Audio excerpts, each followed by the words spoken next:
Hi everyone, welcome back to Scotland at 7:10. It seems a little bit late this evening, but we're here anyway. In the studio this evening to discuss the day's news are Chris McCusker from the SNP Socialist Group. Welcome back, Gordon. Chris. Thank you. Regular presenter Kenny McBride. Oh, welcome back, Kenny. And we'll get straight in about it. Obviously, the first piece of news today is the cabinet reshuffle, and Dominic Cummings, the Prime Minister's most senior advisor, has forced Sajid Javid from his role as Chancellor of the Exchequer in the most dramatic development from today's cabinet reshuffle. In a series of moves designed to increase direct command and control from number 10, Johnson has appointed a series of ministers expected to be loyal to and to take the direction from Johnson's team, especially Cummings. Sajid Javid resigned as Chancellor after Cummings demanded that he sack his own team of advisors and rely instead on a joint team of advisors working between numbers 10 and number 11 Downing Street, but answering directly to Cummings. Javid refused to accept these conditions and resigned. He later told the BBC that he didn't think any self-respecting minister could have accepted such conditions. He's been replaced by Rishi Sunak, who's widely considered a Johnson placeman. His ascent has been extremely rapid, having first been elected in 2015, then appointed Chief Secretary to the Treasury in Johnson's first cabinet last summer, and now has taken on one of the most powerful jobs in Whitehall. Shadow Chancellor John McDonnell said that Sunak was nothing but a stooge. Sunak is the first Hindu ever to hold this position. It's unclear if the budget will now go ahead as planned on March the 11th.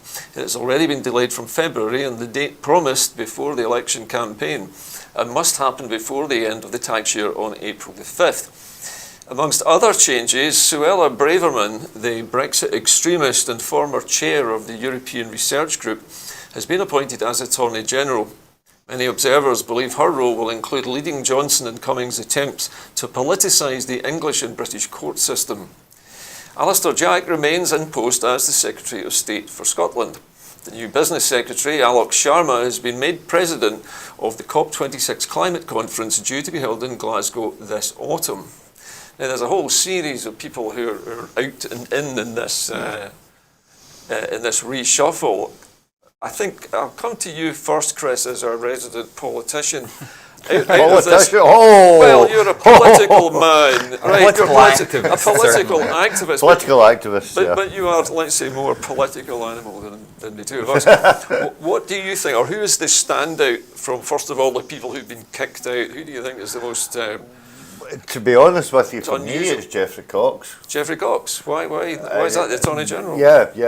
Because his replacement is, again, another stooge, put in there by Dominic Cummings so she can water down the involvement of the High Court, the Supreme Court, which will allow the Tory government to basically got on with their dodgy dealings. So do you think that the announcement of Geoffrey Cox being kicked out and Suella Braverman coming in is designed to really to bring the judiciary to heel in some way, to make it more accountable to government? Well, maybe, or make it more easily manipulated by government? Maybe not to heel, but basically to make it easier to divert and dilute. So, I mean, I see that as a direct appointment. Geoffrey Cox was a bit of a seasoned professional in the House of Commons, and there was a couple of times that he challenged Theresa May, although softly, but he gently sort of like advised her and gently chided her a couple of times on various decisions that she... I mean, Braverman's a real Brexit hardliner. She was chair of the European Research Group, and she asked a question at PMQs, I think a week or two ago, along the lines of how is the Prime Minister going to ensure that we take back control from our courts? And it was like, because she said something. That's quite a worrying statement. How are we going to stop the court, ensure that Parliament is where laws are made rather than in the courts? And essentially, she's talking about reducing the power of judicial review. Yeah. To effectively make it so that laws, whatever laws get passed, that's that, and the courts can't challenge things. So that's a real problem. I mean, that's a serious thing that undermines the rule of law, effectively. You have to remember that it was a real kick in the teeth for the government when Joanna Cherry was successful enough to actually get them convicted of the wrongfully proroguing of Parliament. Yeah. Not Well, they weren't convicted, but the Yeah, judgment they was... They should have been bloody convicted, do you know what I mean? They said it was not legal. Aye, to do it was not legal. So, you know, I think she views that as, you know, that she's there to challenge to her. try and outsmart Joanna. And, you know, knowing, Good luck. exactly, knowing Joanna, you know, she wouldn't be able to do it. Turning to some of the other people, right? One of the ones that stood out for me was Julian Smith, the Northern Ireland Secretary. It was a surprise because, to me anyway, I remember Leo Varadkar was singing this man's praises, having restarted the entire Northern Ireland Assembly almost single-handedly. It's an interesting one. He did get things done in the north of Ireland. Now, obviously, there were other reasons why previous Northern Ireland secretaries over the last few years haven't wanted to move too hard. Because the DUP were, you know, part of the balance of power at Westminster. That's obviously not an issue now. And Julian Smith went in and was able to apply a wee bit of pressure, which is good for the people of Northern Ireland. As you say, Leo Varadkar had sung his praises, said he was very effective, had done really well, you know, been really easy to work with and all of this. So that seems like a slightly odd decision. And I forget the name of the chap that's been moved in. Brandon Lewis. Brandon Lewis, is the one yeah, who's he's moved moving in. in there. I know the name And it Brandon was- Lewis, but He had been a Brexit secretary or something like that, they're basically moving a lot of hard But- Brexiteers But into there was positions. it seemed like part of that might have been kind of sidelining him because he had made some criticisms of the government previously. Yeah. Northern Ireland traditionally is not somewhere that That you get anybody criticism wants from, yeah. anybody wants to be working. It's not yeah. not an automatic path to the top of the party. But But I mean, again- the biggest deal for me, I think, is the Sajid Javid case. Right. I mean, I've always found it a wee bit weird that the Treasury has this kind of independent power base, but it has been the case in previous governments that the Chancellor has been able to be a brake on some of the Prime Minister's wilder Yeah, impulses. And if they're now not even having a separate set of advisors, then you're going to have effectively political advisors from Number 10 giving fiscal advice to the Chancellor. You know, Yeah. and that's just a terrible, terrible mix. For The economy has to be, to some extent, depoliticised. And has to be separate from the political goals of the Prime Minister. For the first time in memory, I actually feel sorry for Sajid Javid because despite my dislike of the man and his politics, I actually think he was right on this occasion. Yeah, I think it was because how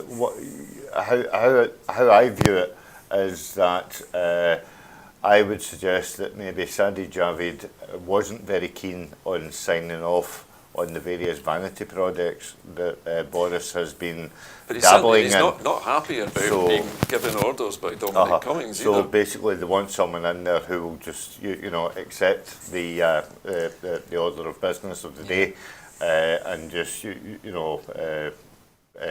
play party to that. It seems like Cummings is quite keen to start spending money. Oh yeah. And Javid obviously has been quite focused on bringing down the deficit and all that. Now, we all agree that austerity is a bad thing, but again, if Dominic Cumming is controlling the purse strings, I guarantee you he won't be spending money on boosting universal credit, and he's not going to be boosting benefits to, he's not going to be spending billions on solving homelessness. No, he's going to be spending money on vanity projects, on marketing essentially. Yeah. And in order to keep Boris Johnson popular. and potentially trying to buy a few votes in marginal constituencies. That's what it'll be. It will not be doing anything that actually benefits the average person.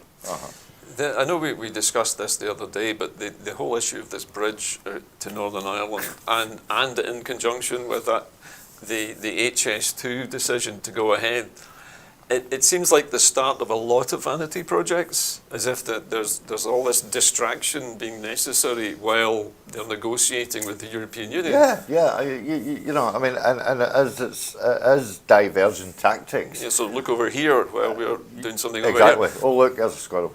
You know, I mean, I also seen today that the other vanity project of Big Ben is said to be rocketing the cost of 18.6 million, an extra 18.6 million, in order to get it to China. Well, I heard that the reason that the contractors gave was that when they started tearing the building apart, they found an awful lot of rot, and they found a lot of asbestos. There's a lot of rot underneath it as well. So basically, Well, as we all what's that know, you say something's rotten and poisonous in Yes, Westminster? it's in Westminster, yes. And so, you know, we're all going to be paying now to have the rot and the poison extracted from the, what's it called, the Elizabeth Tower, isn't it? Where The Big Elizabeth Ben- Tower. No, Yeah. is Ruth Davidson not just about to get a peerage though? Yes. There Yes, is so the that. rot's going to set back in. Yeah. Yes, there is that as well. Will Ruth Davidson become... Well, I was actually looking for a gender-neutral title for her, and I came up with Lordady, because I couldn't come up with anything in between Lord and Lady, so... Lordy. Lordy. Lordy. Oh, Lordy. Yeah. It'll be handy for her because at least she'll have direct access to nursery supervision for young Finn. That's true. That's true. Well, listen, I think we shall move on before we start Slander being too many more politicians. Yes, it's not our position really to slander people in this programme. At least not. on That's camera. what I like about sitting here is I can be a wee bit more opinionated than when I sit in the middle. Well, if you'd like to talk more about it, Kenny, we can. We have plenty of time to talk about the remaining. No, I think There's a minister without portfolio as well. It's something which always puzzled me about this. A minister without portfolio just sounds like an extra body. yeah. Well, she's become the party chairman as well. I do like that the Tories are so traditional that even when it's a woman, they still call the party chairman the party chairman. Yeah. I think that's really funny. Not chairperson.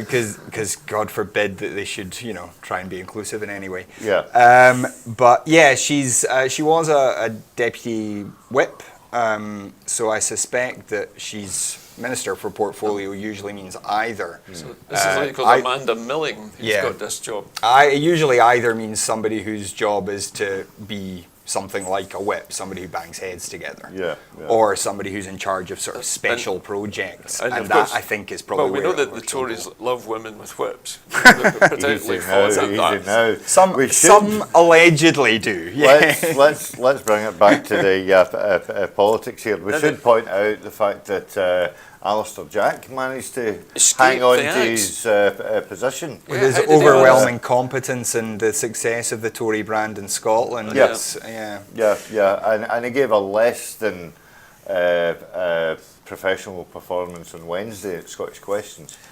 Well, I mean, let's be fair though, the talent pool for Scottish Secretary is not that deep. No, It's a no. puddle. Yeah, it's It is very and has true. been shrinking. So But you know, I mean that whole I fully expected to for him to actually be sidelined Yeah. in favour of. My money was on Ruth Davidson being made a Lord Eadie and then becoming the Secretary of State for Scotland. oh Lord, now that would have been bad. Yeah, but then he does have Stuff he of does nightmares. have a very nice shooting estate. It does. And, This is true, and yeah. it is said that several senior cabinet members really enjoy getting up into the wilds of the north and shooting some things. Aye. He also has naturally curly hair, which I mean is a benefit to any Secretary of State for Scotland, as we all know. It must have been a kick in the teeth to Douglas Ross. I thought he was kind of Well, like you maybe remember, do you not trying these shoes on. Well, you must remember that Mr. Mundell, I mean, he had naturally curly hair as well. That can't be a coincidence, surely.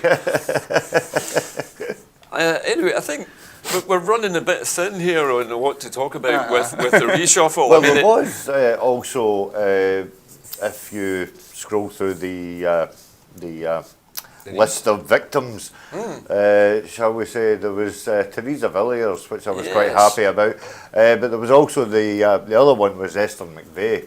Yeah, she was one of the first. Another another ingratiating character in the Tory cabinet Aye. who actually get kicked out for being so bad at her job. She was universally reviled by most benefit claimants. Yeah. Human beings generally across You know, the but UK. I mean, how bad must she feel knowing that she was so bad at her job that someone equally as bad has been able to keep theirs? Oh, that's the thing, yeah. Here's another one that has puzzled me for many years. Now, Penny Mordaunt was the Paymaster General, and she's been replaced by Christopher Pincher, who is the housing minister. has she not just become the? Or has she Yeah, just she's become? just Sorry, I become, was yeah, reading this wrongly. Sorry, yeah. Okay, the formatting, the I think, is wrong. Paymaster General, that just sounds like somebody who gives out the wages to everybody. I What think does that kind of title effectively is the I job. think it is, along with the expenses as well. Yeah. Yeah. So, I think so. yeah, she's The, the one they all- £5 for the paper clips that you She's mentioned the one they earlier all on. suck up to then. Yeah. Right, that's a good job, right? Oh, remember that. It's an Okay, easy round when you get to the bar because she drinks gin and tonic apparently. fine, I'll remember that when I'm an MP, Yeah. if I ever am. All right, well, let's leave this for the moment, and we're going to move to the appointment of the new climate, the COP26 Yeah, it's a strange one, leadership that. has now been switched. The appointment of the new Business Secretary, Alok Sharma, as Minister responsible for COP26 threatens to derail hopes of meaningful climate action, according to the Scottish Greens co-leader Patrick Harvey, MSP. Patrick Harvey said that the decision to put COP26 in the hands of the Business Secretary, a man who has repeatedly voted against climate action, confirms the worst expectations of Boris Johnson's government. They see this conference as an opportunity to sell UK PLC rather than a moment to face the need for deep economic change in the face of a global emergency. Alok Sharma could not be more representative of the hard right, business as usual agenda which has brought the world to the brink of crisis. If COP26 is to result in anything meaningful, it will require the progressive voices around the world to take the initiative. The UK is clearly not one of them. Patrick Harvey really nailing his colours to the mast there. So he should, yeah. Yeah, I mean it's just such a weird choice. Why a business secretary to talk about climate change?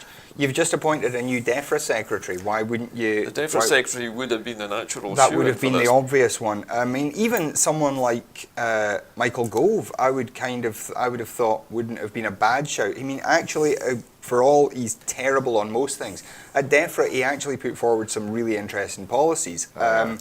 But it's just weird, and as Patrick Harvey says, it does seem like they're looking at it as a marketing opportunity rather than as a chance to take a lead on this world-threatening issue. It cannot be an accident that today the chairman of BP, a very aptly named man, Mr. Benjamin Looney, his name is, who is the CEO of BP, announced that British Petroleum was going to be carbon neutral by 2050.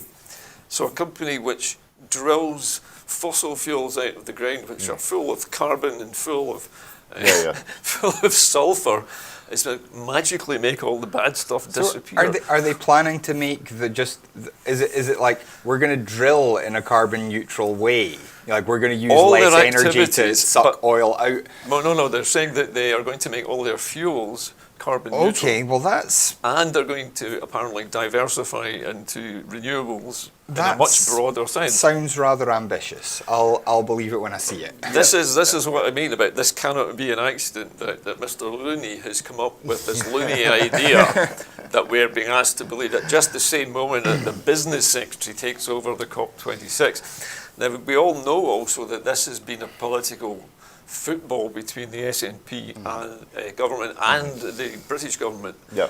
And it was said, I think Boris Johnson basically was saying that Nicola Sturgeon wouldn't be allowed anywhere near this. Yeah, well, I did actually advise Nicola to order her ticket on Eventbrite. That might be the only way that she'll get in. This, to me, this appointment seems to be that they would put somebody with a business head in order to... I still believe that they are going to take COP26 away from Glasgow. Well, they've talked about using... And I think this appointment is they've there talked to about make sure an that they do that. alternative venue in London. Yeah. saying that this is a backup plan. Yeah. Well, I mean, they were saying yesterday, or possibly even today, they were saying, oh, this is because the Scottish Government just won't engage.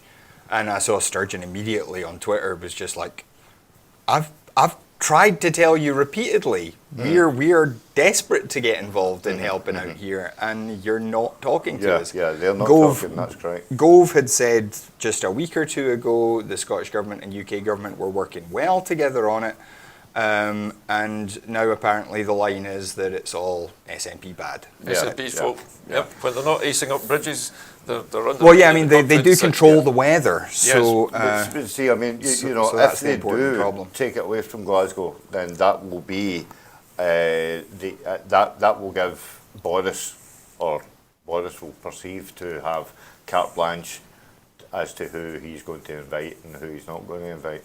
Bear in the fact that Nicola's been to about 5 previous COPs, so you know, I think it would be a major coup if her name wasn't on the list. Hence why I said to her. One of the things that we lose sight of in the political sort of comings and goings surrounding the COP26 is that there is actually a crisis going on. Recently, I think as recently as yesterday, there was a NASA video published online which shows the last 30 years of polar ice disappearing. And it's incredible, you know, you've got this massive sheet of ice that's about the size of a continent. It gradually shrinks to nothing. Last year there was no ice. The Antarctic had its highest ever temperatures this week. But it was only last week that Boris was quoted to have said that he didn't understand the whole issue around climate change. And that's, you know, in the same vein as Trump. Well, there's. I mean, that's it's just how do you get to be Prime Minister and not know that you're not supposed to say things like that, even if you are that ignorant? How do you get to be Prime Minister and not have the intellectual curiosity or the sense of responsibility about your job? Dead easy. Tell people something. that they're going to get 350 million, put it on the side of a bus, have your pal stand in front of a poster with a line of refugees saying that they're threatening the country, and then promise to spend lots of money on vanity projects. We also, I think many people have suspected that Boris Johnson is now worried that there is going to be an independence referendum before COP26 happens, and he is holding back this backup plan in case Scots vote for independence, and as a punishment he's going to drag the COP26 away from Glasgow. The other thing that he could do is to actually switch the venue.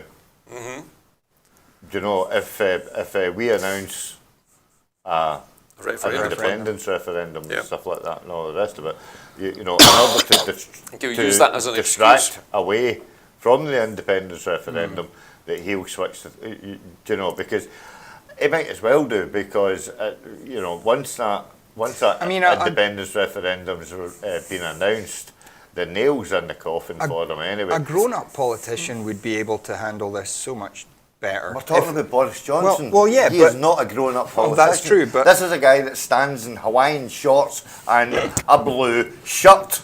I mean, come on, my mother, you know, would have called me a country yokel if I dressed like that. Because if there is going to be a referendum and COP26 is due to happen after it, then it could be, if they were to win it, it could be a victory celebration, put your union flags all over it and be done. Or it could be a chance to go, actually look at us, we're grown-ups. We can behave like, you know, Scotland's leaving us, but we're still going to work together on climate change like grown-ups, because that's how grown-ups act. But instead, Boris Johnson is going to be a petty idiot about it, try and take it away from Scotland and only increase support for independence. It's only going to make people go, Westminster is just not for us anymore. See, to be honest with you, I personally think that Boris really doesn't want us to stay in the Union, but he has to keep us in the Union for the face of, you know, preserving the Union, the whole Tory mantra. It's so that he can negotiate with our fishing rights and all our other resources. That's really why. Before we go, you know, but I mean, Boris is too thick to understand that, you know, Allegedly once we are... No, I'm actually putting Actually it out there. Take me to court, Boris. I've called you a fickle. Oof. Once we get back into Europe, I think that Europe will be more willing to come to a reasonable settlement with Scotland as an independent country regarding the coastal access. The fishing waters are enormous for Scotland, probably far more than we can ever eat. Yeah. But anyway, that's another story for another time. We have to unfortunately move on, gentlemen, to the next story, which is that Amy Callaghan, who just happens to be my MP actually, has slammed the Department of Work and Pensions over pensions automatic enrolment threshold. Now, the SNP MP Amy Callaghan has criticised the Department for Work and Pensions for failing to lower the threshold for automatic enrolment into the workplace pension scheme, saying that it's having a disproportionate impact on women. The SNP has repeatedly called on the UK government to lower the current threshold of £10,000 a year so that workers on lower wages, either in low-paying jobs or working part-time, don't lose out on retirement savings. The MP for Eastern Bartonshire has said that the DWP's repeated failure to lower the threshold is disproportionately affecting women, given that more women than men work in part-time work and often face other challenges in the workplace. And it will come as another blow to those who have already seen their state pension age rise under the Tories. During the 2019 general election, the SNP announced a package of measures on gender equality, including ending austerity, opposing any rise in the state pension age, and increasing the provision of paid leave for parents. In commenting, Amy Callaghan MP said, "Women in Scotland and the rest of the UK have been consistently shortchanged by successive Westminster governments on pensions, maternity leave, social security, gender equality and human rights, policies which have done real harm to women across the country. Now they and all the workers on low wages are having to pay the price of another Tory failure. Successive Tory governments have presided over the deliberate targeting of the poorest and most vulnerable people in our society at a time when at the same time as handing tax cuts to the wealthiest. It's time the Tories at Westminster stop making policies that see the rich getting richer and the poor getting poorer, and they can start by lowering the pensions automatic enrolment threshold to ensure that workers on low wages do not lose out on the retirement savings that they're entitled to." Now, Kenny, I think I'll take you first on this one. This is fundamentally an issue which seems to disproportionately affect women workers. Now, the Tory government has been particularly bad at dealing with people on low wages, and in fact they seem to have encouraged the growth, the burgeoning of low-wage jobs and zero-hours contracts. Do you think that there is any chance at all that the Conservative Party would ever reconsider this policy? I mean, it doesn't make sense not to. There's no particular gain, I think, for the government not to lower the threshold. I can't see what the benefit is to them. And I mean, it disproportionately affects women because women tend to work part-time more often. But I graduated in 2001 and I've never held a permanent job. I've done a lot of contract work, a lot of temping and whatnot. And it affects somebody in my position as well. I've once been allowed to join a pension scheme. I worked at Scottish Water for a year, and after 6 months I was allowed to join the pension scheme. Most places don't allow you to if you're a temp, and as you increase the amount of temp workers, the amount of contract workers, you reduce the number of people who are able to get into company pension schemes. So the workplace pension scheme is meant to deal with those kinds of problems. Yeah, it's supposed to be available to all. It's supposed to be open to all. So I don't understand why you would ever have put a threshold on it in the first place, because there are bound to be people. There were always going to be people who were not going to hit that threshold. And then all you're doing is lining up people like me and lots of women to end up being in poverty as pensioners. It doesn't make any sense, and I can't see any reason why they wouldn't lower it. The thing is that it's a Tory government. It is. My understanding of this is that the Tories, when they think about state pensions, they think about what happens in 25 years when all of these women who've been getting this accrued pension rate suddenly retire. Now, if they don't get that pension rate now, and they struggle to even get a workplace pension. That keeps them out of that pot of money 25 years down the road. Yeah. And it means that when the Tories are borrowing money and they're looking at, how far down the road they have to think about more borrowing, the less of this public sector payout they have to make, the better. Yeah, I mean, So it's shutting the poor out, as usual. the more cynical ones of us would cite the fact that on pensions the Tories have never had a good rep on their whole attitude towards it. Unless obviously it's we're talking about hedge funds and stuff like that. So for part-time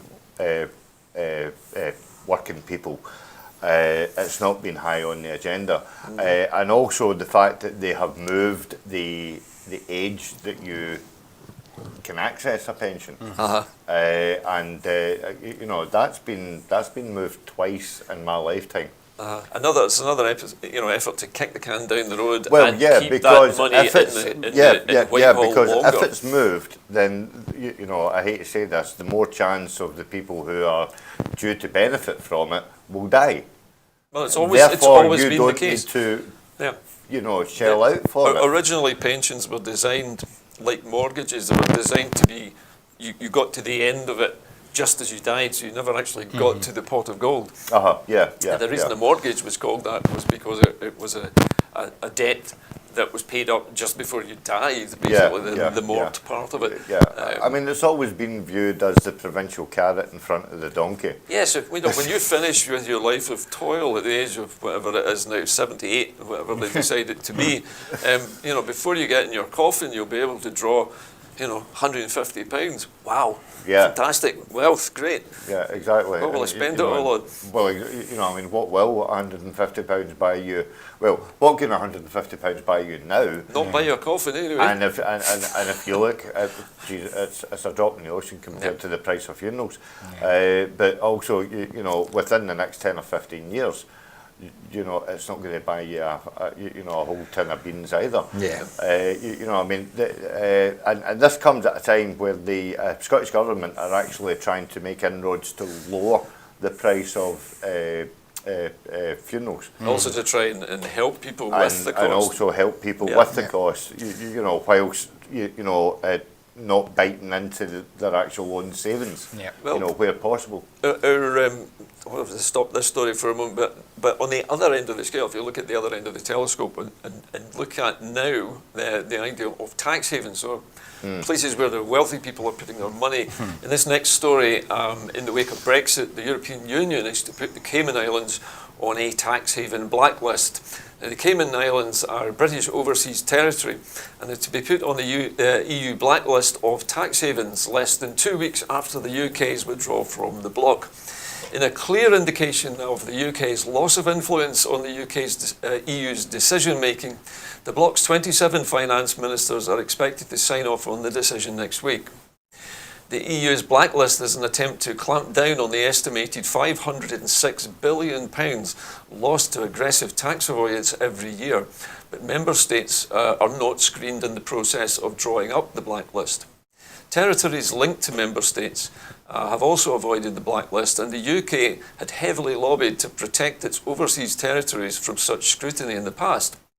On Wednesday, the EU ambassadors judged that the islands in the Western Caribbean Sea are not effectively cooperating with Brussels on financial transparency, the Financial Times reported. The Cayman Islands will join Fiji, Oman, Samoa, Trinidad and Tobago, Vanuatu and 3 US territories of the American Samoa, Guam and US Virgin Islands on the non-cooperative list. Last year, the UK and its corporate tax haven network was judged to be by far the world's greatest enabler of corporate tax avoidance by the Tax Justice Network.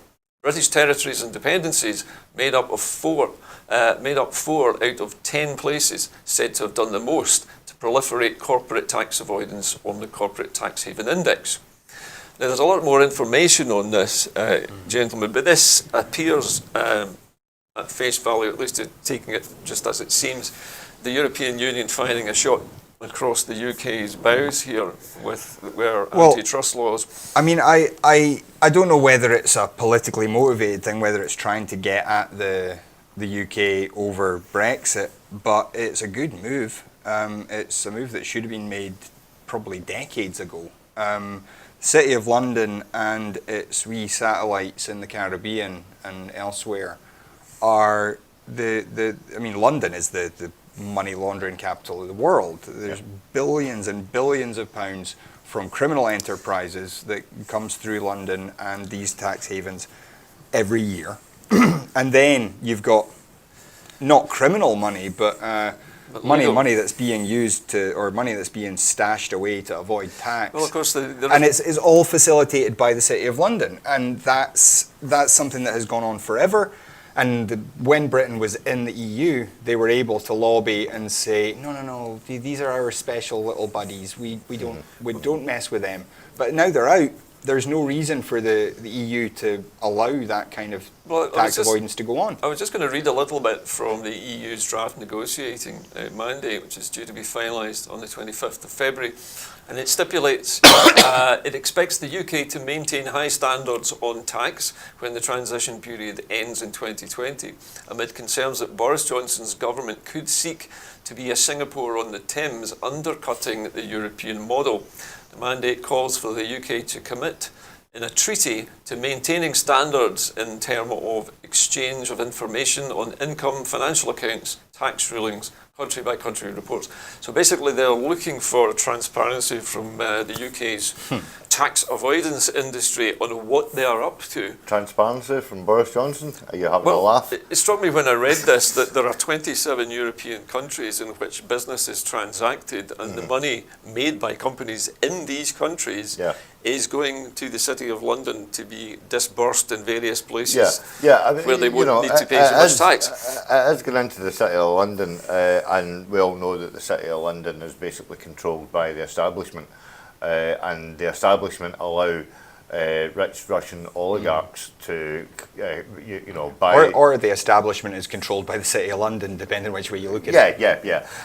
But, basically it allows people to buy, houses at stupid prices and able to, rent them out, sell them, take massive tax cuts and, put them off onto a short stay hedge fund type thing, which is shared about, and they still manage to walk away with a chunk of gold.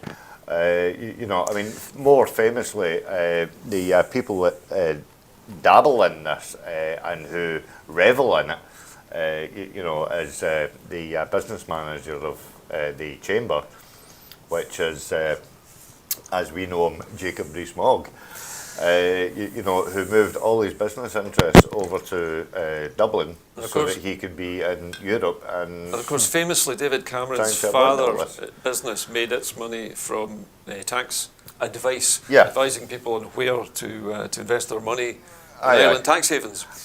So, money in the establishment and royalty seem to, be the infernal trinity, which, as Kenny points out, makes up for the City of London. And they've always had this. You look even back into Victorian times and stuff like that. Yeah, it's gone on for decades. It's gone on for decades. And Boris Johnson will do whatever he can in order to protect it, because that's where his support comes from. The City of London, of course, is actually almost like a separate state from the actual city that it sits in. There's one other thing I think that's interesting about this, and that is the European Union's member states cannot seem to agree on how to sanction the British government if it does start to hide money which was made in their jurisdictions. They cannot seem to decide whether they should impose sanctions, and it's been left kind of a bit woolly about who does what. I mean, places like Malta, places like Cyprus still have a wee bit of their own shady money flowing through them, and that's probably where some of that is coming from. Also, there are big German and French companies that don't particularly want to pay tax. There's always lobbying to stop tax transparency from all manner of people, whether it's governments or companies. Yeah, There's a lot of money at stake if people are required to pay their taxes. Yeah, but if you look at the two biggest companies that are, in tax avoidance at this moment in time, both of them are American. You know, you need to look at Facebook, you need to look at Amazon, and then you look at all these, These are all transnational companies that operate in multiple jurisdictions, but pay taxes in some little island in the middle of nowhere. All the rest of it, all these American companies, are so lax. Here's what we think, Chris. Right, Chris, just an imaginary situation. Imagine that we're sitting in an independent Scotland right now. Can we create legislation which says that no company can trade in Scotland and sell or buy goods here or trade services here unless it pays taxes on the money? Well, is that even possible? I would like to think so, because any company, I'm not a fan of Amazon. I'm not a fan of Starbucks or Costa or any of these sort of like corporate coffee houses. I don't buy into the gig economy where possible, and I refuse to associate myself with corporate greed. So I honestly think that any government who says it is looking out for the people would be actively trying to make sure that the companies that operated within its country paid their way the same as everyone else. Yeah, I mean, it absolutely should be possible. Whether there's the political will or not is the question. I think for many years, though, the British government and its investment companies like Scottish Enterprise, people like that, have tried desperately to attract companies, multinationals, into Scotland by offering them lower tax rates. Tax giveaways, free land, cheap transport. And then, when that's used up, they'll just leave. And this obviously is a policy which is a very short lifespan. I mean, it was replicated in Dublin as well, because the reason that an awful lot of European countries European companies from European countries went to Dublin is because the rent and rates were so low to attract them to go there in the first place and allow them to operate, thus accruing a better profit margin than their competitors. Chris, I'm sorry to stop you there. We have to move on. We're running a little bit short on time, so we're moving on to the next story now, which concerns a young boy who was apparently refused medical help by Heathrow border staff, according to his father. A man has alleged that UK immigration officials refused to allow a doctor to be called for his sick 6-year-old son and made him use toilet paper to clean the child's vomit from the floor of a Heathrow holding facility where they were being questioned after a 19-hour flight from Bangladesh. Rahman Mahfouzar accused the officials subjecting him and his son Abdullah to degrading and inhumane treatment as they waited for hours to be questioned by officials about his right and that of his son to be in the UK. The Bangladeshi national, who has been living in the UK since May 2019 and is the husband of a Polish citizen, said that he was asked to return to Heathrow Airport 3 days later for more questioning. However, when he arrived, he received an apology and was told he was free to go. It came after The Guardian put questions to the Home Office and Mahfouzar had engaged a lawyer who has now demanded a full written explanation from the authorities. Mahfouzar had landed at Heathrow at 6 a.m. on the 19th of January with his son, who had been granted clearance to come to Britain to live with his father. He alleges that they were detained by immigration officials at the airport for more than 10 hours. Their phones were confiscated and the boy was prevented from speaking to his mother, who lives in Bangladesh. They were released but were asked to return for questioning at the airport on the 22nd of January. During the detention, his son, who underwent surgery last year, vomited a number of times, and his father said that they were shouted at by an immigration official. He was sick of waiting and he was crying continuously, and I was busy trying to take care of him, but the officer kept telling me to clean the vomit, he said. He kept on coming and asking me to go to the toilet and take tissues to clean the vomit, but I couldn't go and leave my son alone, he said.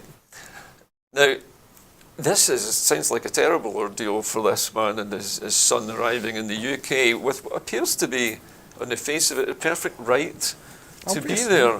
Yeah, well, I mean, this is not the first time that we've seen the UK treat people with a perfect right to be here in an absolutely appalling manner. This week we've seen that guy have his passport stripped, trying to come back into the country. He's been made stateless, so he's now trapped in Belgium for as long as it takes for him to somehow try and deal with that. If we were still part of the EU, that might have been easier for him. Yeah. But as it stands, he can't. And this just sounds like part of the same thing. And again, the whole stooshy yesterday with the flight taking people back to, or I say taking people back to Jamaica, people who barely ever lived in Jamaica, being deported to Jamaica over, in many cases, relatively minor crimes. It's part of the hostile environment. It's part of the intrinsic racism that is a part of this Tory government. And it is absolutely vile. It has to be said that there was one notable absentee from that flight, because apparently it was criminals that were getting I deported. take it this is the one where they were supposedly sending people back because they had committed Because they had crimes in committed the UK. crimes, yeah. There's a certain American-born blonde-haired man that has dabbled in drugs. He wasn't on that flight. Oh, he's dabbled in all kinds of criminality. We talked about this yesterday. Boris Johnson has a history of cocaine use, of conspiracy to assault a journalist, of certainly lying to the country. I don't know if that's illegal. And he also once famously claimed that he had looted Fortnum and Mason after a wee night out with his Bullingdon Club pals when he was at university. Oh, yeah. The man's a serial criminal and, should have been deported back to the US a long time ago. But Well, the father of this young lad was quoted in this situation as saying that it was inhuman and degrading treatment. We've never faced this issue before, and my brother who lives in the UK was also surprised at how they treated us. Is it because of Brexit? Will this be what post-Brexit Britain looks like? I think we can probably all answer that with a big yes. Well, exactly I think what it it's going to is look a like. resounding yes, because it's not. They aren't going to take the buffers off now. They are rolling towards maybe not as zero tolerance, but they're definitely rolling towards a level where the cut-off will be set and there will be no deviation from that. The ultimate bureaucracy. The ultimate bureaucracy, which the Australian point system brings, and I know for a fact. I mean, my elder brother emigrated to Australia nearly 20 odd years ago, and he tried twice to get into Australia before that, and they had to meet certain criteria. I mean, Jerry had never been in trouble with the law and stuff like that, so that it was okay that way. But yeah, he had to get tested for drugs. He had to have a certain amount of money in his bank. He had to have somebody to sponsor him. All the rest of it. So again, with this continuation of the hostile environment enforced with the Australian points-based system, people who are coming here will need to have sponsors. Of course, this is designed to put people put them off coming here in the first place. Yeah. So that they don't climb in a rubber dinghy in Calais and try and get across the channel anymore. Yeah, Because it's so horrible over here. It's not worth it. There may be different companies who may be unwilling to put their name on the sponsorship sheet because they don't know exactly who they're bringing over. All of it just is just disgusting. There's no real rhyme or reason to it. It's just racism. It's just you're a brave person racist from structure. a foreign country, and we don't want you. Yeah, you've got the wrong colour of skin, the wrong accent, you speak the wrong language. You're not welcome here anymore. Yeah. I mean, even in the treatment of EU citizens since the Brexit vote happened. They've been at best a second or third thought. when really their rights should have been absolutely number one on the list of things to be dealt with. Yeah. And Well- they've been consistently treated terribly, given no information, given contradictory information. It's everything about the way this government treats people who aren't white British people. Yeah, White English people, because to a certain extent that racism applies to Scotland and Wales and It Ireland has as done well. for centuries. Yeah. It's just a despicable government, and sorry. Well, let's move from despicable government to Irish government now. Now, you might know this already, gentlemen, but of course there are three parties in the Irish Republic who virtually had a dead heat during the recent general election. Although one did claim out with victory. Yes, and Fianna Fáil is seeking to form a government without Sinn Féin. Ireland's centre-right Fianna Fáil party will seek to form a government that does not include the left-wing nationalist Sinn Féin. A senior member of the party said today, following a meeting with the party's newly elected TDs, the equivalent of British MPs. We gave the party leader licence to speak to whomever he needs to speak to, with the exception of Sinn Féin. Senior Fianna Fáil representative Neil Collins told Reuters. Two of the three largest parties will need to cooperate to form a government, with Fianna Fáil on 38 seats, Sinn Féin on 37 and the centre-right Fianna Gael on 35 in the 160-seat parliament. Fine Gael has already ruled out a deal with Sinn Féin, leaving the party which won the most choice votes in Ireland's multi-member constituency system apparently unable to take any role in government.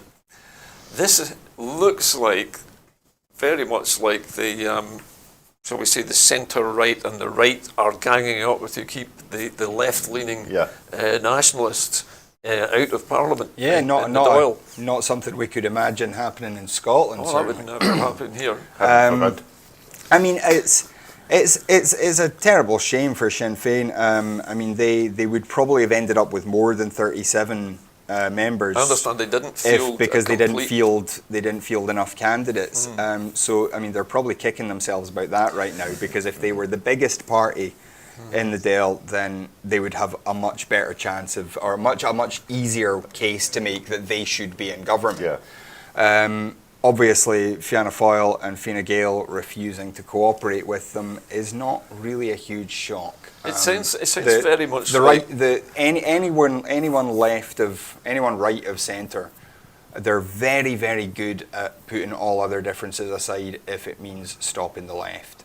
And that's true whether it's in Ireland, whether it's in Scotland, even whether it's within the Democratic Party in the US. Just now we were talking about that a wee bit earlier. That's right. Where everyone will gang up to stop Bernie Sanders. It's just the way politics works. The right is very good at sticking together to stop the things that they don't want. And whether I don't know how this will play out. Fine Gael and Fianna Fáil are not doing well from having cooperated in the previous government. They were unpopular when they were in and coalition that's before. part of what hurt them this time, was that it was seen as just an establishment stitch up. They were cooperating to keep each other in power.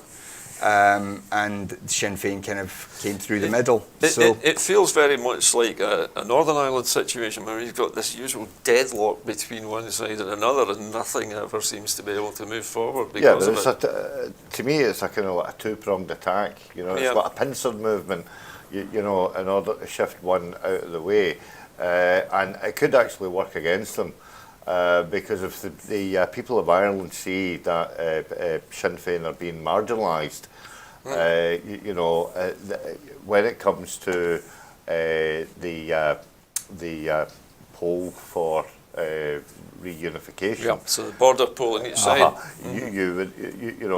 Sinn Féin are in a better position if they can expose the fact that it was a two-pronged attack to keep them out. But of course, Ireland has this unique situation where Ireland is a member of the European Union. The European Union will look kindly on a reunification because they have already set a precedent with Germany. And German reunification was massive and vastly expensive. And the EU got right behind it. Yeah, but it was also, as you say, massive, but it was also very successful. Yep. Listen, I'm sorry, gents, we're going to move on to our second but last story. This is also another Irish story, and this is the story of Lyra McKee, who was shot during troubles in Northern Ireland recently. A Derry man has been charged with the murder of journalist Lyra McKee in the city last year and is accused of picking up the casings from a bullet used to kill her. Paul McIntyre was charged at Derry's Magistrates Court on Thursday, accused of joint enterprise with an unknown gunman. McKee was shot dead in Derry on the 18th of April 2019 when she witnessed a riot. The 29-year-old reporter and LGBT activist was hit by a bullet after a gunman emerged from the crowds in the Craigan area and fired at a line of police Land Rovers. In a 50-minute hearing attended by the murdered writer's partner, Sarah Canning, McIntyre's defence team claimed that the case against him rested solely on a snapshot of low-quality mobile phone footage. Defence lawyer Derwin Harvey said that the Crown's case was based on footage that the prosecutors claim shows a man wearing clothing that matched what McIntyre was wearing on that day. The allegation against Mr McIntyre is that at this riot and a male shoots the gun, and that Mr McIntyre, after the gun was shot, picked up the cases. So I know, Kenny, you and I talked about this business of joint enterprise. Perhaps you can help us explain to the viewers what that charge means. Essentially, it means that if you're already engaged in a criminal enterprise with somebody, say the two of you decide to rob a shop, and then things escalate and one of you commits murder, then you're both equally liable for the murder, even if the one who didn't pull the gun didn't, you don't even have to know that your partner is carrying a weapon. If you're all in together on one thing, then whatever transpires is equally responsible between all of the group. So the argument here is that he was clearly part of the plan because he was cleaning up the evidence. I mean, we don't know who, if he's genuinely responsible. I'm sure the trial will figure out. Of course, it is an ongoing trial at the moment, and there's certain things we're not actually allowed to discuss in this case. I'd like to move on to a final story this evening, and this concerns Aberdeen Deputy Provost defending a sexual assault counsellor. Aberdeen's current Deputy Provost has defended her predecessor, accusing opposition parties of a witch hunt to force his resignation after a conviction for sexual assault. Jennifer Stewart replaced Alan Donnelly after he was found guilty of kissing and touching a man at civic function last year. Mr Donnelly was ordered to pay £800 in compensation and will be supervised by the Council's Social Work Department for 8 months. The former Deputy Provost, who has also been placed on the Sex Offenders Register, has faced pressure in recent days to step down as a councillor. However, he has indicated his intention to stay on. Ms Stewart, a former Liberal Democrat who now sits as an independent in the ruling administration at Aberdeen City Council, told the BBC's Good Morning Scotland programme that Mr Donnelly would face a witch hunt if he continued to represent the Tory and Ferryhill ward. The Deputy Provost said, "I think it's entirely up to Councillor Donnelly whether he chooses to continue as a councillor. My concern is that if he does stay on, what I see is that there is a bit of a witch hunt to get him out." She added, "I have suffered at the wrath of 3 years of what the SNP and Liberal Democrats have been like in Aberdeen City Council, and I know how they will go on their witch hunt, as they did with me. That's what I see is going to happen to Alan. Whether he chooses to remain is his decision, but if they make his life so intolerable and uncomfortable, it might be that he chooses to step aside." Now, I don't know about you, this struck me as an unusual intervention from supposedly a Liberal Democrat protecting excusing a Tory councillor. She was a Lib Dem. The Lib Dems in Aberdeen had been unwilling to form a coalition with Labour or the Tories. There had been discussions about a Liberal SNP pact to form a council that form a majority. But then she wasn't into that. She left, became an independent, and joined up with the independent Labour councillors who all got kicked out of Labour by Kezia Dugdale because they wanted to go into coalition with the Tories. So it's, I mean, the whole thing is just an example of how unionist parties and are able to turn anything into an SNP bad story. I mean, this guy They close ranks. gropes some guy at a council function, Makes a pass at gets them. fined, gets put on the sexual offenders register, and the concern of this, the deputy provost, her concern is that the SNP will be mean to him about it. Yeah. Not It's like, what the man did to his victim. Not concerned for the victim, not concerned for the reputation of the council, of having a councillor on the sex offenders register. No, the problem is, the SNP are just rats. They'll just talk about this. I mean, it's not a you know, witch hunt. For It's- a councillor. No, Sorry. I'm sorry to cut across you there, Kenny. It's just absurd. You But need, no- you need some more vodka in that water, I think. For a councillor to be placed on the sex offenders list, how does that then affect his job to go around his daily business? Yes. Right? Councillors, I know, have to go into schools. They Yeah. have to go into colleges. Nurseries. They have to go into nurseries.